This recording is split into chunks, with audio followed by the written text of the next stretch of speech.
On était dans les 3 dernières semaines au domaine Mézeray.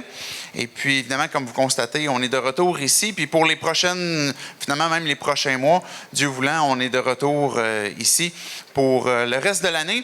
Donc, vous aurez pu à savoir où est-ce qu'on est rendu et puis dans quel mode on est, mode champêtre, mode urbain, peu importe qu'est-ce que ça serait. Donc, c'est ça, on est de retour ici. Et je veux prendre le temps de... C'est pas moi qui apporte le discours ce matin. On va partir le petit vidéo dans quelques instants, mais je vais vous présenter notre conférencier, notre prédicateur ce matin, Ronald. Et puis, peut-être qu'on peut partir la vidéo, ça va vous mettre tout de suite en haleine sur là où on est présentement, si vous êtes déjà familier avec la série. Donc, c'est la suite ce matin, sinon vous allez voir un petit peu l'introduction. Donc, David, pèse sur le bouton.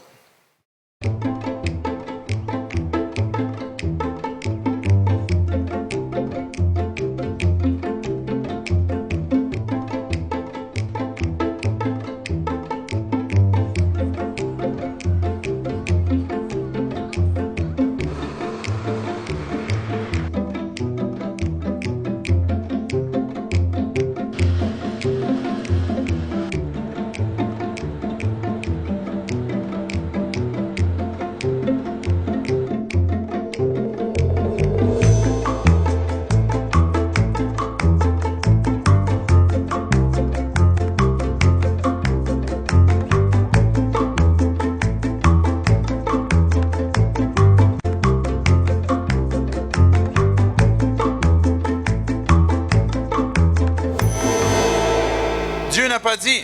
Donc, c'est la série. On est rendu à la 5e partie ce matin.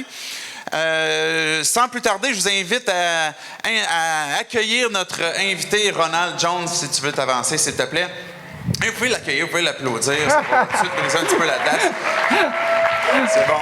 Wow. Merci beaucoup, Ronald. Vous savez, ça fait déjà 1 an que les Jones sont ici. Ronald a été pasteur pendant plusieurs années aux États-Unis, mais missionnaire aussi, pasteur en France, l'île de la Réunion, aussi en Afrique. J'oublie le nom du pays en Afrique précisément. Namibie. Et puis pendant plusieurs années aussi. Et puis là maintenant, ici au Québec, et puis c'est lui qui apporte le discours ce matin. Je vais, de ma part, je vous avais parlé, je ne sais pas si vous vous souvenez, il y a un bout de temps, on avait David Dupuis qui était venu nous parler du camp Patmos. Donc, c'est aujourd'hui que ça commence pour moi. Donc, je vous laisse entre les mains de Ronald. Je pars à l'instant pour une semaine comme ça au camp Patmos. Je suis de retour vendredi, samedi prochain. Et puis, si vous avez besoin de quoi que ce soit, vous pouvez m'écrire par courriel. Je vais être rejoignable. Mais pour ce matin, je vous laisse entre les mains de Ronald. Merci beaucoup, Ronald, d'être là ce matin. Merci à toi. Bonjour 180. Je suis heureux d'être avec vous ce matin. Tous vos pasteurs sont en vacances, donc ils ont besoin de quelqu'un. Donc, c'est moi. Donc, vous avez 2 défis ce matin. C'est le premier, essayer d'entendre ce que Dieu veut vous dire. Et le deuxième, essayer de me comprendre. Et je crois que c'est le deuxième le plus difficile. Il y a beaucoup de fausses idées qui nous empêchent de vivre la vie de victoire que Jésus a pour nous, ce qu'il a gagné pour nous à la croix. Il veut qu'on vive dans la victoire. Mais des fois, les fausses idées nous empêchent. Et donc, notre sujet, Dieu n'a pas dit. Et une chose pour ce matin, la chose pour ce matin, c'est Dieu n'a pas dit que tu dois être parfait pour servir. Et je crois qu'ils ont choisi moi pour cela, parce que je suis un bon exemple. Et ça peut vous convaincre que vous pouvez servir Dieu aussi. Il y a beaucoup de gens qui disent je ne peux pas servir Dieu. Il y en a beaucoup plus qui disent je ne veux pas servir Dieu, mais ça c'est un autre problème, ça c'est une autre chose, pour une autre prédication. Chaque croyant est appelé de servir Dieu. Chacun de nous. Qu'est-ce que ça veut dire? Servir Dieu. On va parler de ça ce matin. Regardez Éphésiens chapitre 2, verset 10. C'est pas mis là-bas. Car nous sommes son ouvrage, nous avons été créés en Christ Jésus pour des œuvres bonnes que Dieu a préparées d'avance afin que nous les pratiquions. Dieu veut qu'on fasse les choses pour lui, qu'on le servir. Mais des fois, nous sentons que nous ne sommes pas capables. Nous ne pouvons pas le faire. C'est difficile pour nous. Il y a plusieurs raisons pour lesquelles que nous ne sentons pas capables de servir Dieu.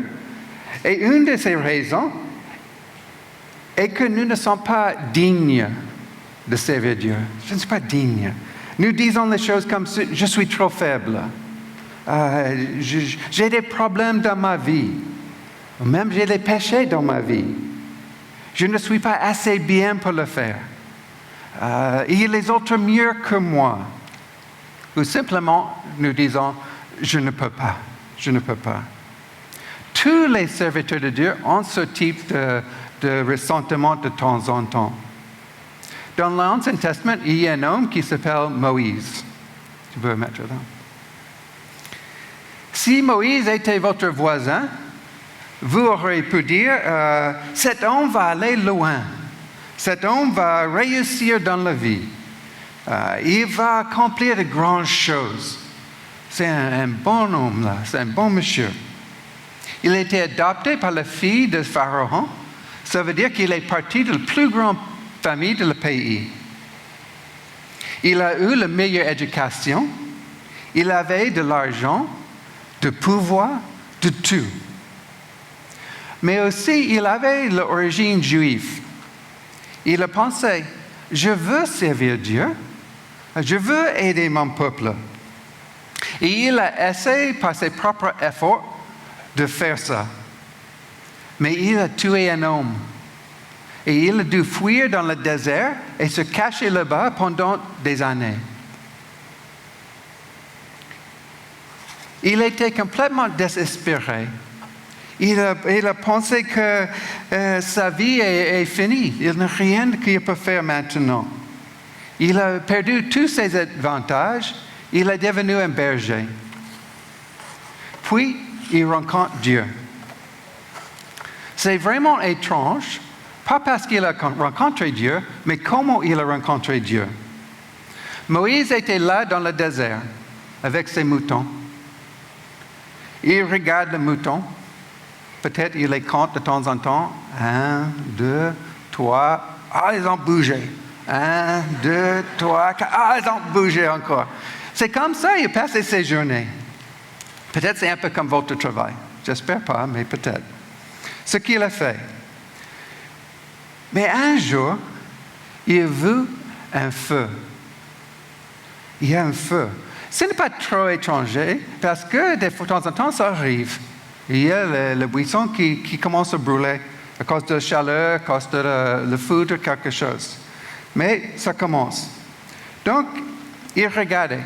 Il a pensé, peut-être je dois déplacer les moutons, les éloigner du feu. Donc, s'il ne veut pas vraiment le faire parce que c'est beaucoup de travail, donc il regarde le feu pour voir qu'est-ce qui se passe. Je ne sais pas combien de temps ils ont regardé le feu. 1 heure, 2 heures, 5 heures, 7 heures, je ne sais pas. Mais le feu ne change pas. Il ne grandit pas. Il ne diminue pas. Il reste pareil. Rien ne change. Et après un peu de temps, il a dit, quelque chose ne va pas là-bas. Quelque chose est bizarre là. Donc, il est allé pour regarder. Il s'approche et il regarde. Et le feu est là. Il voit un buisson dans le feu. Le feu est très, très fort. Et ça brûle, il y a une flamme intense là. Il regarde, mais le buisson est resté là. Il dit, qu'est-ce que c'est? Donc, il s'approche un peu plus près pour regarder. Et il entend une voix, Moïse. Il regarde. Peut-être j'ai resté dans le désert trop longtemps là. Peut-être le soleil est plus brillant que j'ai pensé, plus fort aujourd'hui. J'entends les voix. Il entend Moïse, Moïse. Il regarde le buisson. Il dit, oui, c'est moi. Et la voix dit, je veux que tu me serves. Il regarde, qu'est-ce que c'est? Il regarde plus et il ne comprend pas exactement qu'est-ce qui se passe, mais il sait quelque chose d'important est là. Et il regarde le feu et il entend la voix qui dit, ôte tes sandales de tes pieds, car l'endroit sur lequel tu te tiens est une terre sainte. Moïse rencontre Dieu. Vous pouvez lire cette histoire dans Exode chapitre 3 et chapitre 4. Mais je vais juste paraphraser un peu qu'est-ce qui se passait. Moïse a dit, qu'est-ce qui se passe? Et la voix a dit à Moïse, Dieu a dit à lui que je veux que tu me serves.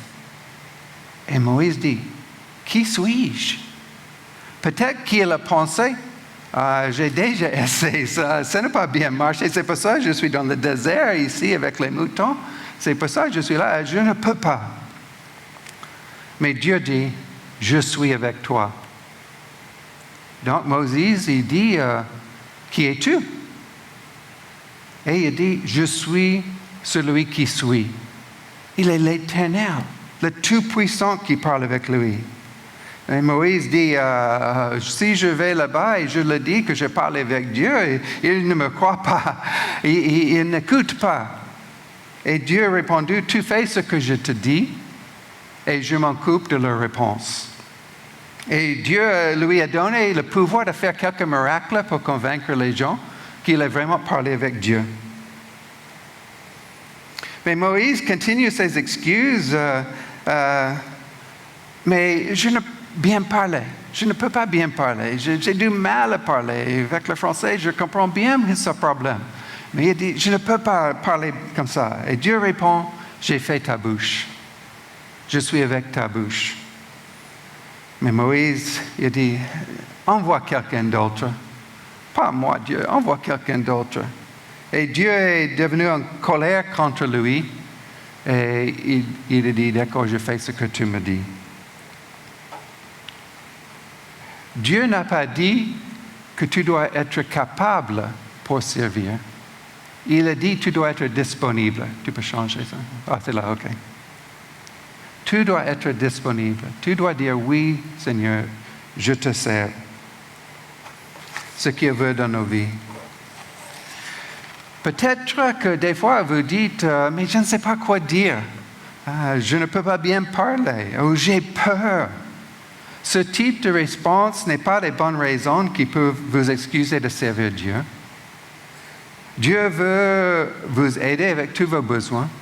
Il veut te donner la puissance, la capacité de le servir. Le Saint-Esprit est en vous et il vous donne la capacité de faire sa volonté. Mais vous devez être d'accord pour le faire. Vous devez dire oui, je veux te servir.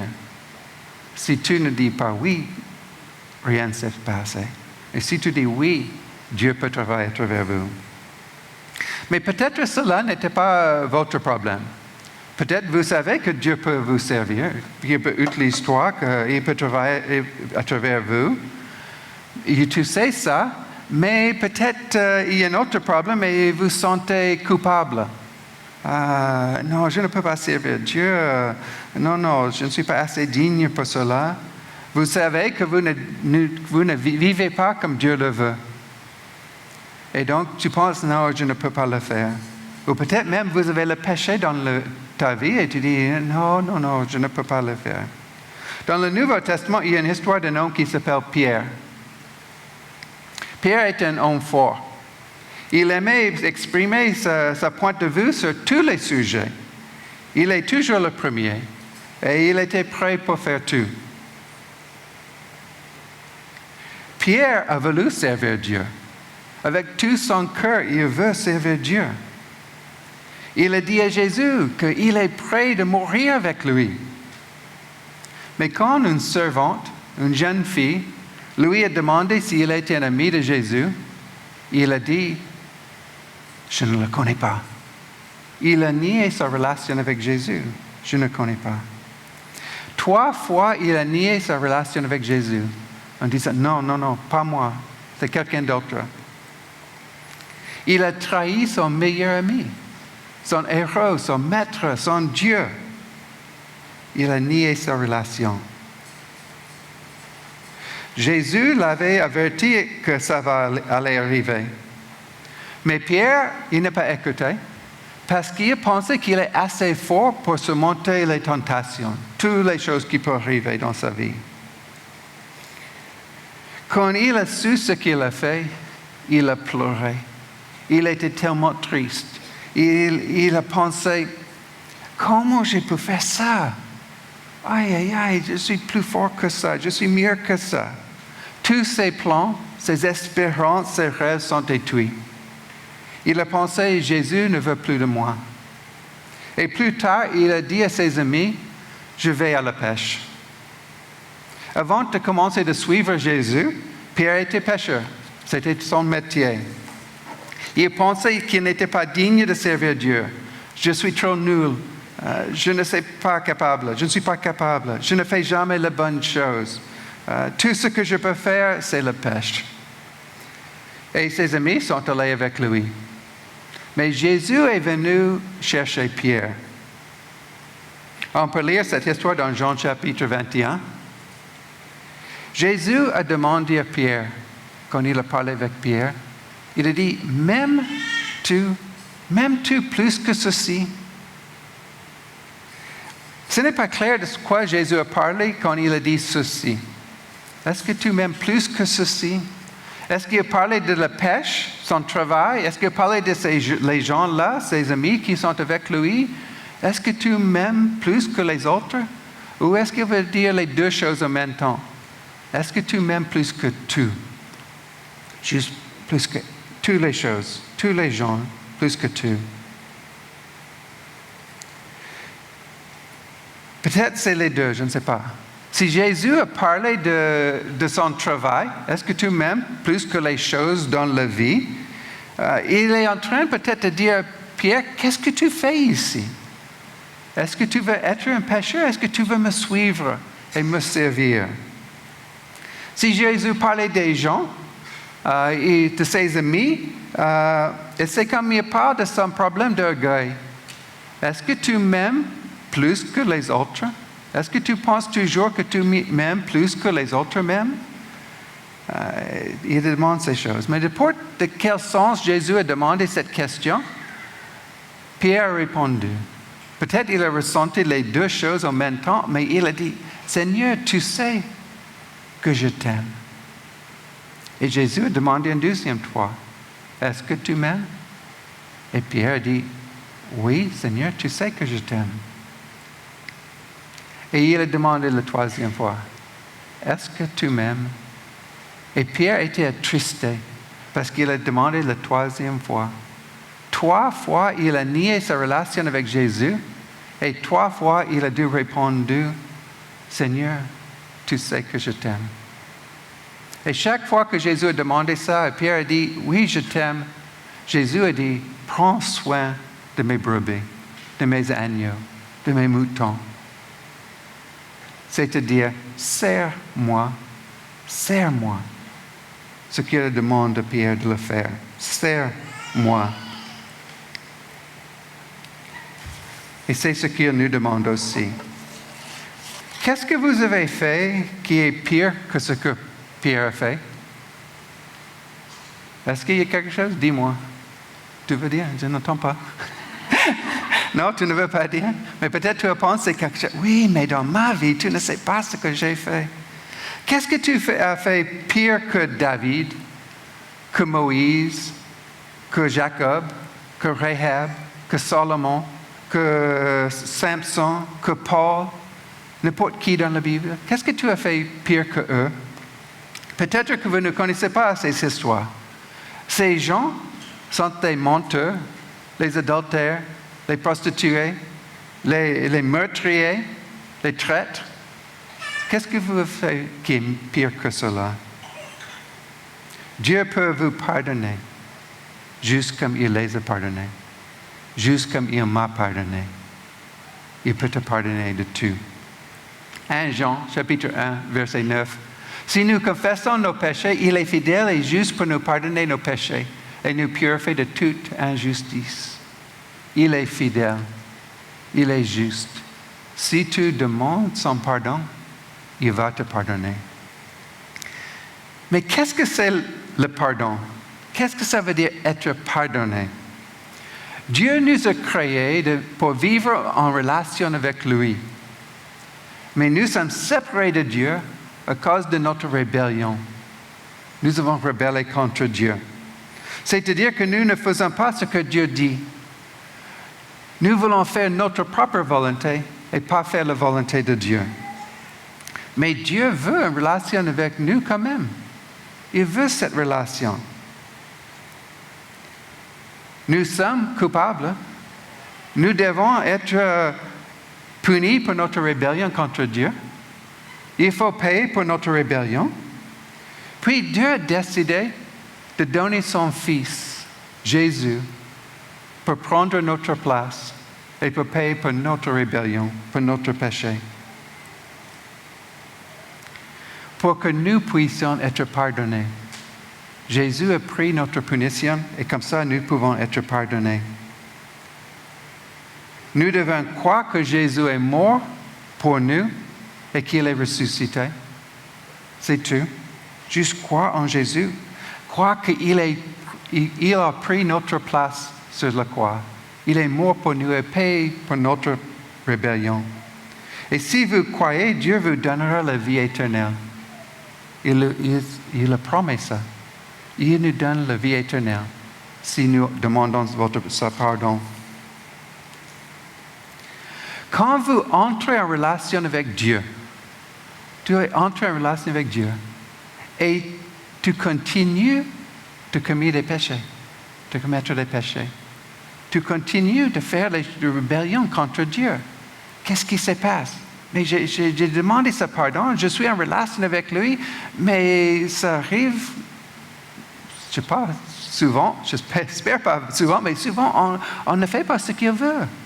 On fait notre propre volonté et pas sa volonté. Bon, il y a plusieurs fausses idées qui peuvent nous empêcher de vivre dans la victoire que Jésus a pour nous.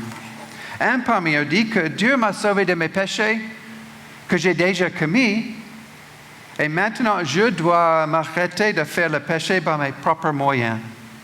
Il m'a sauvé, j'ai demandé pardon, mais maintenant c'est à moi, je dois travailler Dieu, c'est moi qui dois le faire. C'est-à-dire, Jésus a payé pour mes anciens péchés, mais il n'a pas payé pour mes péchés futurs. Alors, le 9, encore. Paul écrit dans Galates chapitre 3, verset 3. Êtes-vous donc stupide à ce point? Il est très fort là. Après avoir commencé par l'esprit, allez-vous maintenant achever par la chair? Est-ce que vous pensez vraiment que vous pouvez vivre pour Dieu par la chair, par ta propre corps, par ta propre effort? Dieu dit, ça c'est stupide. Tu ne peux pas. Vous ne pouvez pas payer pour aucun de vos péchés. Le salaire du péché, c'est la mort. Vous devez mourir pour vos péchés. Mais Jésus est mort à votre place. Quand Jésus est mort à la croix, tous mes péchés sont futurs.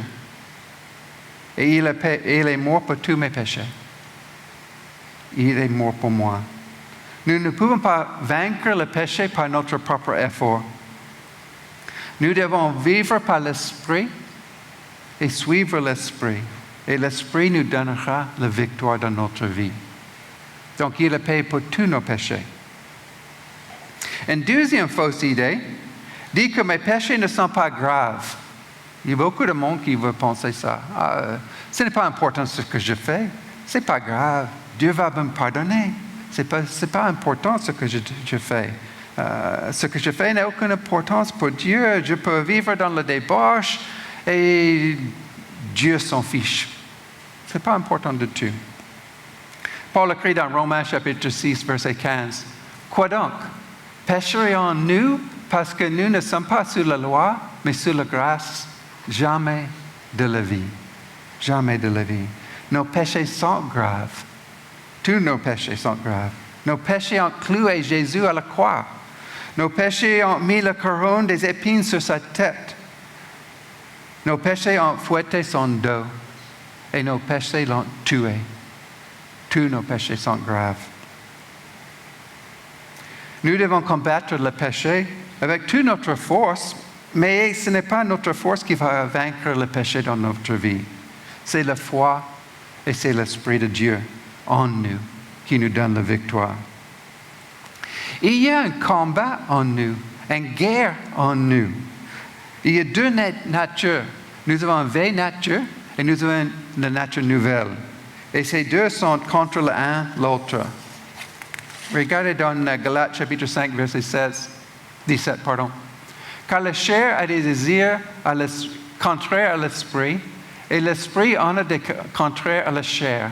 Ils sont opposés l'un à l'autre, de sorte que vous ne faites pas ce que vous voudriez. Il y a cette guerre en nous. Et il y a trois types de tentations qui viennent chez nous, qui arrivent chez nous. Il y a des tentations qui ne nous tentent pas. Vraiment. Est-ce que tu vas aller voler un char? Non. Je n'ai aucune envie. Peut-être quelqu'un d'entre vous, je ne sais pas. Mais moi, non. Ça ne me tente pas. Mais c'est une tentation quand même qui peut arriver. Et ça, c'est la tentation la plus facile. Tu ne veux pas, donc ce n'est pas un problème du tout. J'aime bien si toutes les tentations comme cela, mais elles ne sont pas. Il y a des tentations qui nous tentent un peu. Un peu. Vous y pensez, est-ce que je veux? Mais avec un peu d'effort, tu peux dire, non, je ne veux pas. Je ne le veux pas. Je ne le fais pas. Non. Cela, c'est un peu plus dur parce que des fois, il y a un peu d'attirance, mais pas trop, mais un peu. Donc, mais tu peux dire, non, tu as assez la force de dire non, je ne veux pas. Mais il y a des tentations que chaque fois que ça arrive, nous tombons, nous chutons. Pourquoi j'ai fait ça encore? Chaque fois que je suis tenté dans ce domaine de ma vie, je tombe dedans. Pourquoi? La Bible appelle ça le péché qui nous enveloppe si facilement. Tu peux trouver ça dans Hébreux chapitre 12. C'est facile pour ce péché de nous tromper, de nous faire tomber. Cela est le plus difficile. Et c'est le plus grave dans nos vies. C'est là que nous devons travailler le plus. Des fois, Dieu nous donne la victoire sur ces péchés. Peut-être juste une petite prière, peut-être une grande prière, peut-être juste lire la Bible en disant « Ah non, je ne fais plus ça ». Des fois, Dieu donne la victoire. Mais des fois, Dieu demande qu'on fait le travail, qu'on fait un combat pour vaincre ce péché dans notre vie. Et ça, c'est le plus difficile. Qu'est-ce que nous pouvons faire? Et les musiciens peuvent venir s'ils veulent. Mais qu'est-ce que nous pouvons faire avec cela? Prier. Il faut prier. Vraiment prier. Il est très important que nous prions parce que nous ne pouvons jamais vaincre ce type de péché dans notre vie sans la prière. Il faut crier à Dieu, maintes fois, qui nous délivre de ce péché. On peut lire la Bible, ça peut nous aider de voir qu'est-ce que la Bible dit au sujet de ce péché dans nos vies. On peut jeûner, ça peut nous aider aussi de mettre la pression sur ça. Mais des fois aussi, il faut demander l'aide. On a besoin de nos sœurs et nos frères en Christ pour surmonter des fois les péchés qui arrivent dans nos vies. Des fois, nous avons besoin de parler avec un pasteur, un conseiller qui peut nous aider en plus parce que peut-être il y a quelque chose derrière ce péché qui nous pousse d'entrer dedans chaque fois. Donc, de temps en temps, nous avons besoin d'aide. On ne peut pas sortir seul. Donc, on peut le faire. Et il faut de la persévérance. Si tu submets à le péché, tu ne vaincras jamais. Tu dois combattre. Tu dois avoir la haine pour ce péché. Tu dois prier à Dieu, dire Dieu, délivre-moi de cela. Tu dois avoir la persévérance. Parce que des fois, ça peut prendre des années et des années pour vaincre ce type de péché. C'est une guerre que nous devons entrer en et Dieu nous donne la victoire à la fin.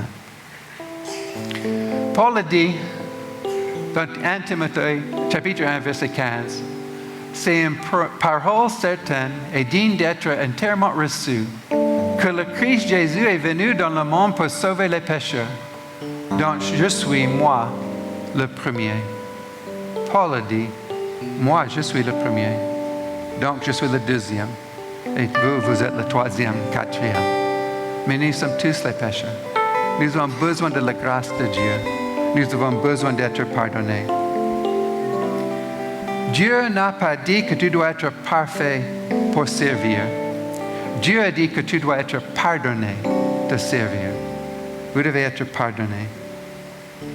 Si tu n'as jamais reçu le pardon de Dieu, vous pouvez recevoir ce matin.